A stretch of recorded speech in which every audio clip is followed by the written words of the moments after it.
மேய்ப்பனின் சத்தம். ஒரு விமானம் தரையிறங்கும் போது விமானத்தின் விளக்குகளை அணைத்து இருளுக்கு நம்முடைய கண்களை பழக்கப்படுத்துவர். காரணம், ஒருவேளை விமானம் இறங்கும் போது விபத்துக்குள்ளானால் நாம் இருளிலே தடுமாறாமல் இருக்க இந்த முன்னேற்பாடை அவர்கள் செய்வார்கள். விமானம் தரையிறங்கின பின்பு விளக்குகளை எரிய விடுவார்கள். சில நேரங்களில் நம்முடைய வாழ்க்கையிலும் இப்படிப்பட்ட இருளின் அனுபவம் உண்டாகும். அது நன்மைக்காகவே தேவன் நமக்கு அனுமதிக்கிறார் என்று நாம் விசுவாசிக்க வேண்டும். சங்கீதம் 23:4 சொல்லுகிறது, நான் மரண இருளின் பள்ளத்தாக்கிலே நடந்தாலும் பொல்லாப்புக்கு பயப்படேன். தேவரீர் என்னோடு கூட இருக்கிறீர், உமது கோலும் உமது தடியும் என்னை தேற்றும்.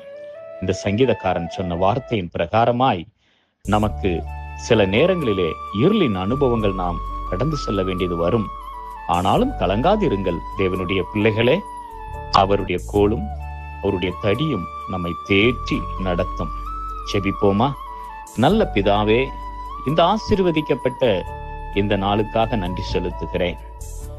உம்முடைய கோலும் உமது தடியும் எங்களை தேற்றி நடத்தும் என்று சொல்லி நாங்கள் விசுவாசிக்கிறோம்.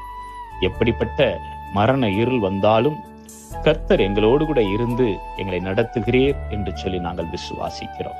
இந்த வசனத்தை கேட்ட, இந்த வார்த்தையை கேட்ட தேவ பிள்ளைகளுடைய வாழ்க்கையில இருக்கிற இருளை மாற்றி கர்த்தர் வெளிச்சமாய் அவர்களை பிரகாசிக்க பண்ணும்படியாக உம்முடைய கோலும் உம்முடைய தடியும் அவர்களை தேற்றி வழிநடத்தும்படியாக செபிக்கிறேன். ஆசீர்வதியும். துதி கன மகிமை உமக்கு ஒருவருக்கே எடுக்கிறோம். இயேசுவின் நாமத்தில் செபிக்கிற நல்ல பிதாவே, ஆமேன். கர்த்தர் உங்களை ஆசீர்வதிப்பாராக. ஆமேன்.